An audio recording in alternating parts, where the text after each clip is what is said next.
Welcome to Hope Talks, where we share inspiring stories of hope in Jesus Christ. Hope Talks is hosted by Pastor Margaret Michael and Grayson Willis. Join us for uplifting stories of triumph, faith, and the enduring power of Christ's love. Also, if you're in the listening area, tune into 1470 AM or 102.1 FM WBTX to listen to Hope Talks every Sunday at noon. Welcome to today's broadcast of Hope Talks. I'm Grayson Willis. And I'm Pastor Margaret Michael. Thanks for tuning in today. And today we're joined by Erica Biller. Erica, how are you doing today? Great. Thanks for having me. And Erica's joining us today to share her testimony. Erica, just start out telling us about where you're from and about how you grew up. Sure. So I am born and raised in the Shenandoah Valley. Been here my whole life. Love it. Love the mountains. Mm-hmm. Hope to be a coast side one day. But have a great family. Obviously, my mom and my dad divorced when I was young, but they're still close by too. And I have a sister that I'm really close with. And yeah, so you grew up in the Valley. I wonder, did you grow up in church? Was that a part of your life growing up? Sure. So, yeah, we did. We grew up in church when I was young. We went to a small country church that we went our whole lives, and it was really great. We learned about the Word of God there and was actually really blessed that we were early in life introduced to the Lord and seen Him work my entire life. Yeah. So where did you go to high school? High school, went to Stonewall Jackson in Quicksburg, Virginia, in the Shenandoah Valley. Go Generals. I think that's the second one in a row we've had from there, right, Grayson? Really? I'm not sure. We had somebody recently that was up from that direction, but yeah, I think so. Awesome. We're on a roll. Small town. Small town, that's right. So you grew up there with elementary school, middle school, high school. So you heard about the Word of God, you learned, you built that foundation. Was it during those years that you accepted Jesus? Do you have a moment? Some people do, some people don't. What? Sure. So when I was 5, I remember going to my mom and saying, "Mom, I think I want to be baptized." And so, and I'm not even sure that I fully knew what that meant as a child. But as fully as a child could understand, right? Right, exactly. And so I remember I got baptized when I was 5 years old, and I still can tell you to this day what dress I was wearing. I still remember what it looked like. And so that was a really special memory. And so, but as I became an adult, I suddenly realized I think it means something different than what it meant when I was a child. That oh, I just want to be baptized. I want to be in, Yeah. And so when I started coming to church here at Church of the Nazarene, I quickly realized that my definition of being all in was a little bit different. Yes. And so I'm happy to say that I have a date, which was not that long ago, actually, which was July 28th of 24, when I actually feel like God came into my life. Wow. Which was a really amazing experience. Yeah. Wow. So was there anything in particular that happened? Yeah. So take you back a couple years ago, so back in 2020, as you all know, we experienced quite a horrendous pandemic. Yes. And I worked on the front line at my local hospital, and it took a toll. And you started asking questions like, where's God? Where is He in all this? I don't understand what He's doing. I'm watching death all around me. And it started to become really discouraging. And the voices from outside started to become louder than His. Yeah. And so a lot happened during those years. It wasn't just the pandemic. My family experienced great loss. I lost my uncle to COVID in the midst of it. And then a couple years later, I lost my grandmother.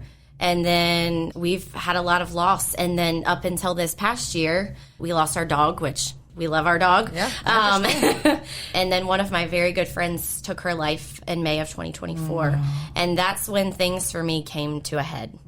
It's like everything that had happened for the last few years had just really, and I think a lot of that is because I had stepped away from God in those years, so trying to control everything around me, hoping that if I just held on for dear life, that it would all be all right.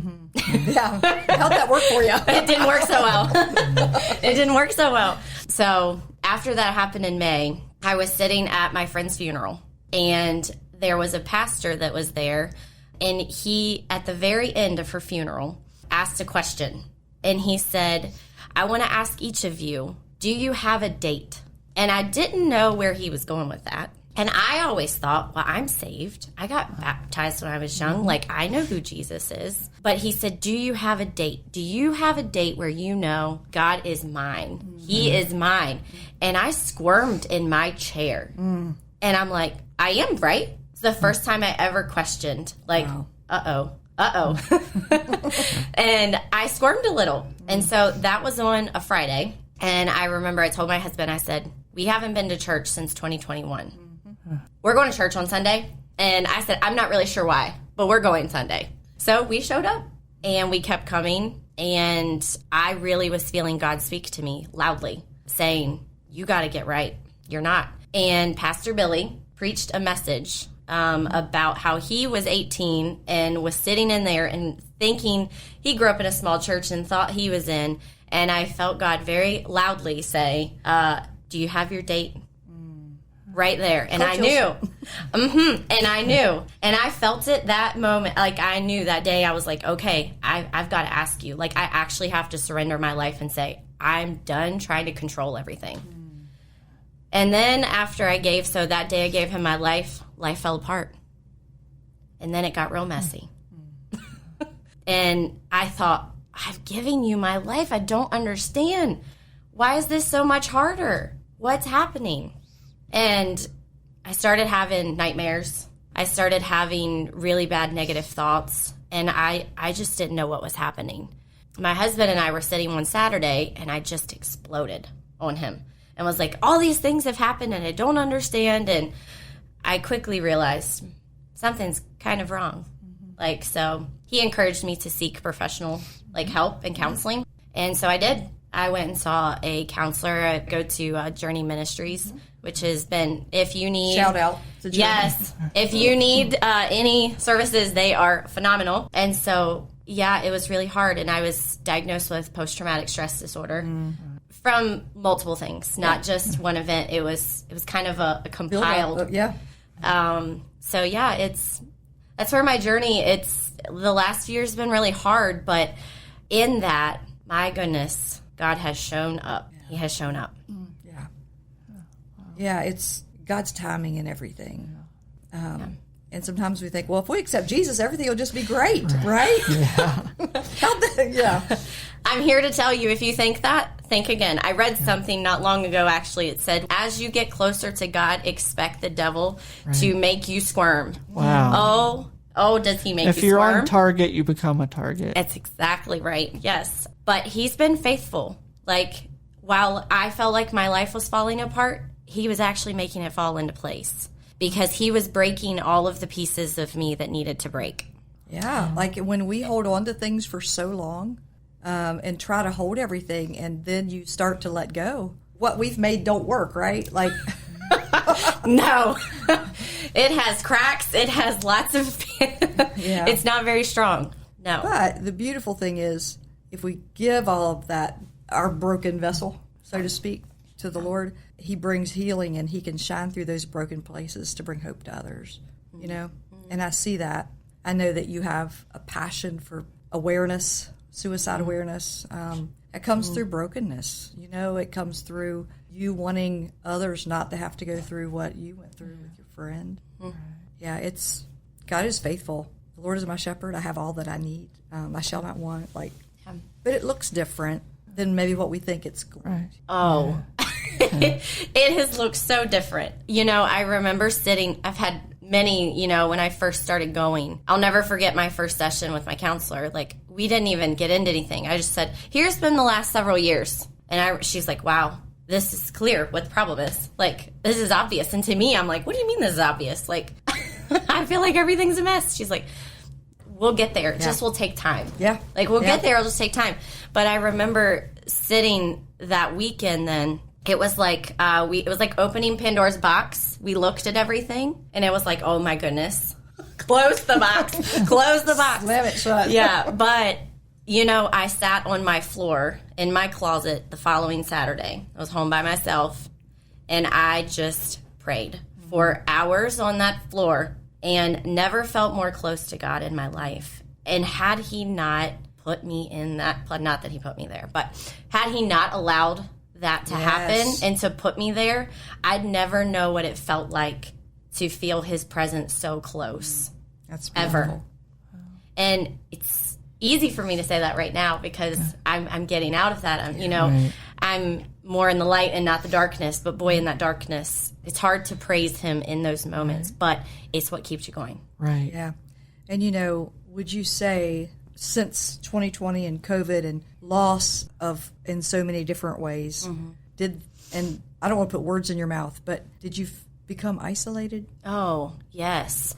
But it was not in a way you would think. Like, I have a great job and a career, and I was like at the top of my job, what I'm doing, and, have friends. And it may seem like, wow, she's really connected. Meanwhile, on the inside, it felt like screaming. Like, I wasn't there. Like, I wasn't present. Yeah. I was there, sitting, but my mind, I wasn't there. Physically, you were there. Physically, I was there. Mentally, I was not there. Yeah. And there were lots of times where I can look back and think there were so many joyous things happening around me, but I just couldn't. I think that's one of the loneliest places in the world. So the loneliest place to be is in a room full of people that don't know how bad you're hurting.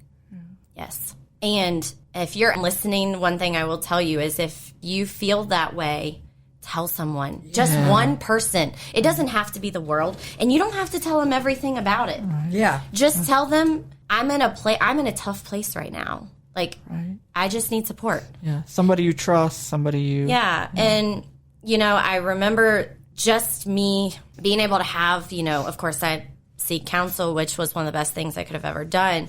But also there were people that I trusted to be able to tell, and it lightened the load. I didn't feel like I had to carry it by myself anymore. Yeah. And loneliness, the enemy can use that because he can tell us, well, nobody will understand, or, well, nobody will care, or whatever the lie is. What will people say? Yeah. Sure. And I think it's especially hard if you're someone who you're outgoing. You are portrayed as this very bubbly, happy person all the time. I'll be the first to tell you, did I ever think in my lifetime that I would ever be diagnosed with post-traumatic stress disorder? No, I did not. I always thought, I'm immune to that. I'm a happy person. I have a good life. The second you think you're immune, brace yourself. Yeah. None of us are immune to those type of what things. What is that? It's in 2 Corinthians. If you think you're standing firm, be careful that you don't fall. Yes. Yeah. Right. Yeah. Is that right? Well, I don't know if it's the exact wording, but basically I'm thinking, based on what you said, I'm thinking don't get caught off guard, because those are the times when we think we're okay. Those are the times when we're probably the most vulnerable. Yes. And not checking in with the Lord and being really staying close. And that I think has been my biggest lesson out of this entire thing is maintain closeness. Right. Don't let me get too far. Right. Don't isolate from the Lord either. We're talking about not isolating from people, but we don't want to isolate from the Lord either. We don't want to push him away. Right. And I think when you were talking, Erica, talking about being in the dark places, like especially talking about after your friend taken her life, we can question God. God can take the why. Why did this happen? Or why was I diagnosed with post-traumatic stress disorder? He can take those whys, so we can take those to him. Yeah.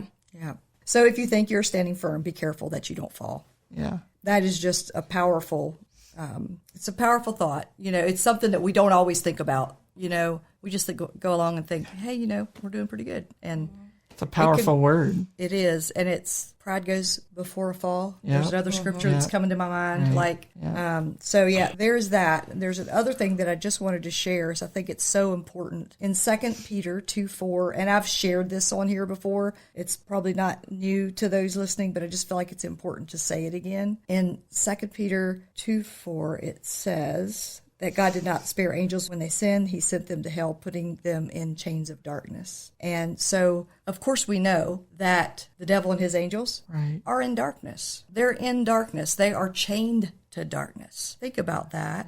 And think about when we don't share those things that bring all kinds of shame, what will people say, no one will understand, all the things that he speaks into our mind and keeps us in the dark, like he keeps us bound with him. Yeah. But when we speak our truth into the light of believers, of another believer, when we speak our words, it takes them out of the darkness and brings them into the light. And the enemy might not lose all of that power that he has over us, but he loses a lot of it because we've put it out there. We just say it, and there's freedom that comes with that. And the more we learn to do that, and the more we're able to say the things that we've been scared to share with people for fear of what they'll think or what they'll say or how they'll, whatever. But when we find trusted people to share with and counseling, like someone that can actually take those things that you've held in here that have kept you in bondage, you put them with someone you trust. You put your words, out there, and man, what God can do to bring healing. There's so much hope in that. Because I know there are people listening who go, well, I could never share. And in Celebrate Recovery, people tell me, I can't believe how transparent you are. And I'm like, hey, I'd rather have the thoughts out here than in here just in my brain rolling around where... And because I want to help other people too. Right. To normalize it, to make you feel like, I through this experience, it's been interesting, the amount of people that, I have friends and colleagues that know pieces, not the whole picture. But, they've really said, those are things I struggle with often that I thought was normal, that I just thought, I guess it's just me, and it's like, well, so I think when we normalize it and make it not normal, but I think when we normalize it, it makes people feel less alone and less, because I don't care who you are. We all deal with something, whatever that may be. And I think just bringing that to the light really is a way. And if you have a story, tell someone, share it with them, because you don't know where that person might be. That just one thing you say, that this is what helped me, may be a light for them. Right. Yeah. Yeah, so we true. never know what a small gesture, something we don't even think of. But also, I think about when we had asked you to come share your testimony, you said you would really feel nervous and vulnerable coming to share, but you also said, but I know if I say no, that I wouldn't be obedient to God, and so I'm going to say yes. Yeah. Well, there's a story with that. So it's funny, I'm currently doing too, with counseling, I'm doing something that's called Cereset, which is a type of brain treatment and therapy. If you're interested, look into it. It's pretty awesome. But that is working really well. I was praying on my way to one of my sessions, and I heard Pastor Kevin say one day, stop praying petty prayers. Stop saying, okay, Lord, well, if it's your will, if this is what, and I was like, you know what? No, I'm going to tell him, Lord, today we are healing. There you go. And speak it. And you know what? It was my best session I've had. And I think it was a moment of surrender. Yeah. And I told him, if you, Lord, get me out of this darkness, I will shout my testimony. Give me a way to tell it. And then a week later, I got your email. And I went, okay, loud and clear. So I was like, okay, I have to. Yeah. Yeah. The Lord knows. He knows. In Romans 8:28 says, and we know that in all things God works for the good of those who love him, who have been called according to his purpose. And we live in a world where there is pain, where there are pandemics, and where there are people that don't have enough hope to make it another second.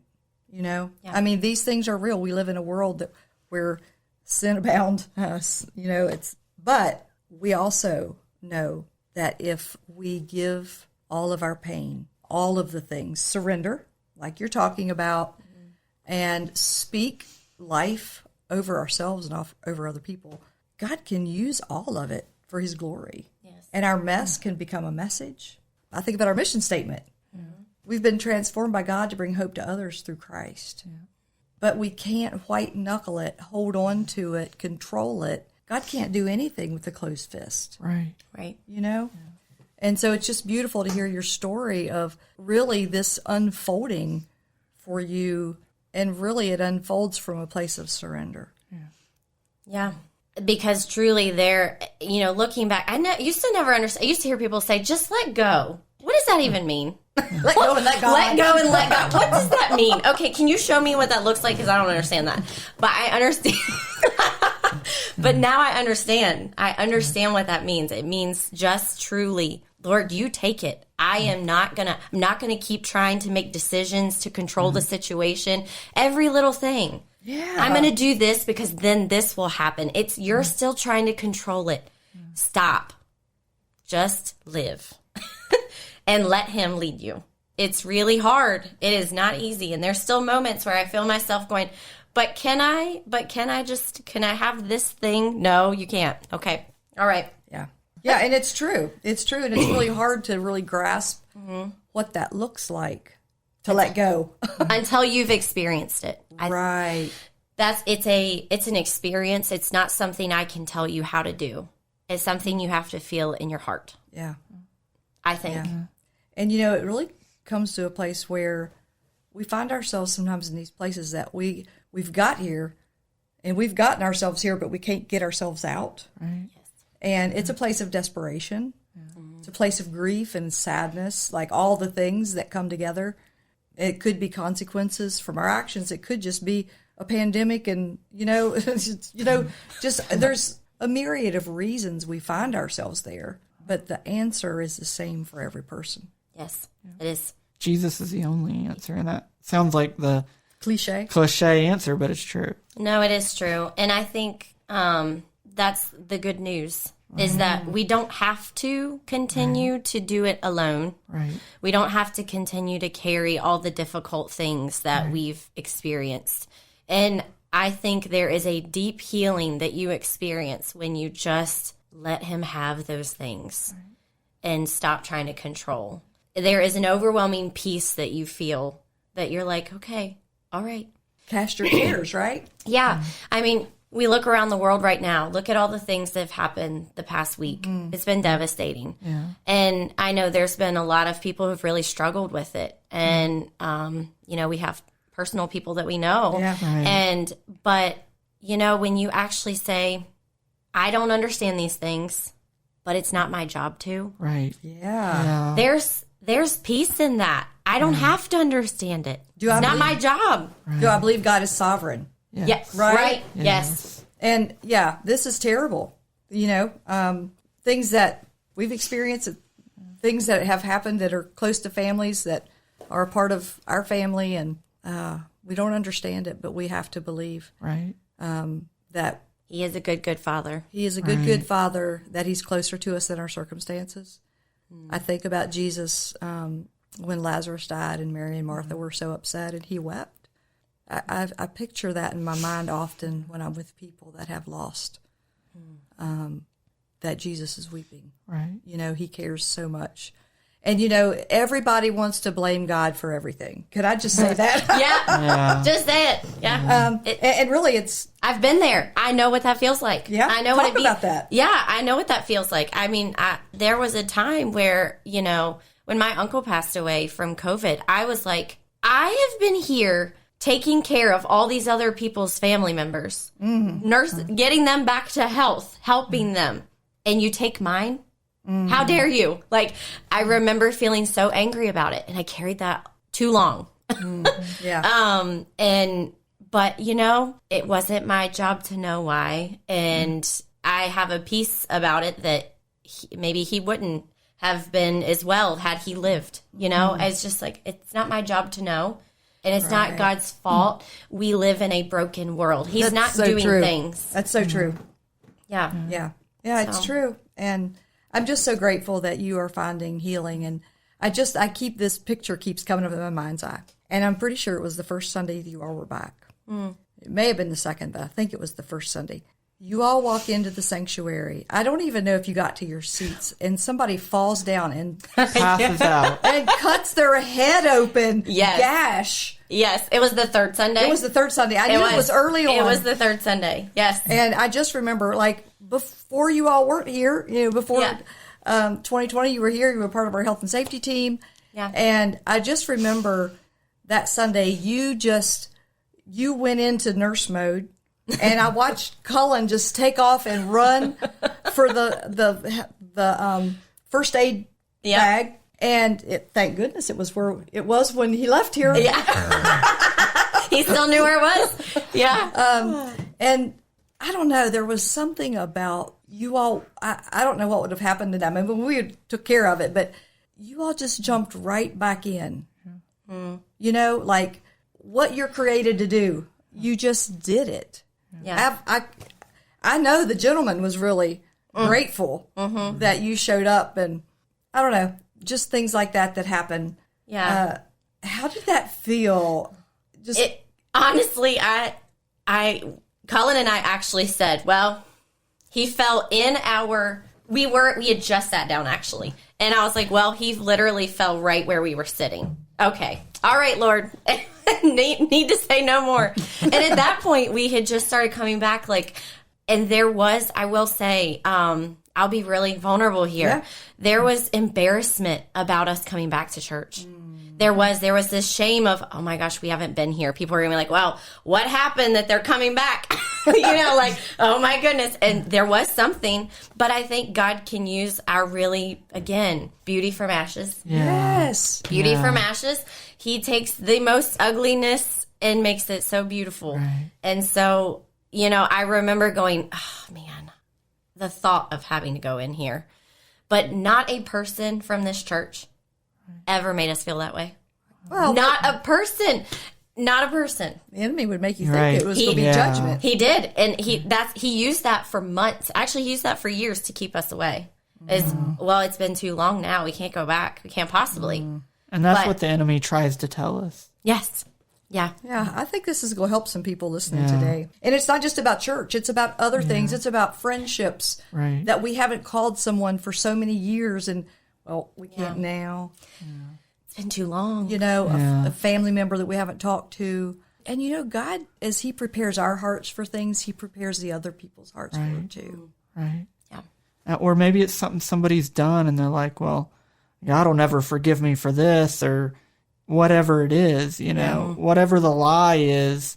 Yeah. One time on a men's retreat, I remember Brian Schrett saying, think of one word that God would use to describe you, and if it's negative, it's not from the Lord. Wow. That's powerful. Yeah. So I feel like we just, in kind of wrapping up, is there, if someone's listening today and they may be struggling with suicidal thoughts, or if there's someone listening that has a loved one that is trying to figure out how to navigate this with someone that they love, what would you say to them?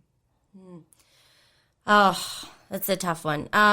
What I would say is, if it's someone who's struggling with those thoughts, don't be afraid to tell someone, because they're more normal than you actually think. More people experience that than you actually realize. And it's not even, sometimes it can be a warning sign for us to say, we need to, we need to seek help. It's an alarm system. It is. And so I would tell you, don't think that those thoughts about you are true. They're not. They actually have nothing to do with you at all. They have everything to do with, there's something that's alarming you that I need to get right. There's something. And if you're sitting here and you're thinking, I'm right with God, he knows who I am and I'm still experiencing that, that's okay. Talk about it. Yeah. That is okay. Because to have those thoughts is not, oh my goodness, no, everyone's going to think I'm a loon. You're not a loon. Right. So many people have them that you don't realize. Yeah. And if you're a family member and you're trying to help navigate, be patient and be kind. Don't rush it. Healing takes time. It's slow. It's a very slow process. And try to help them in any way you can. Obviously, one of the best things my husband ever said is, I think you need professional help. I don't think I'm what you need. I think you're right. Speak up, because that was alarming. That to me was like, oh, yeah, duh. So speak up. Yeah. Don't be afraid of what they might say. They might tell you. It might be a wake-up call. But just be gentle. Be like Jesus. Yeah. Thank you. Yeah. It's a good word. Very good word. Yeah.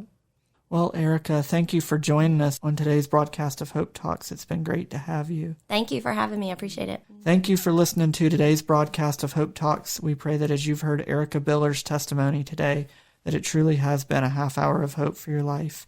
May God bless. Hope Talks is sponsored by Church of the Nazarene in Harrisonburg in partnership with Sunshine Ministries. If you enjoyed today's episode, make sure to subscribe, rate, and leave a review on Spotify or Apple Podcast. Your feedback helps us spread hope to even more listeners. Stay tuned for more uplifting stories in the next episode. Until then, keep the faith, share the love, and find joy in the hope that Jesus Christ brings.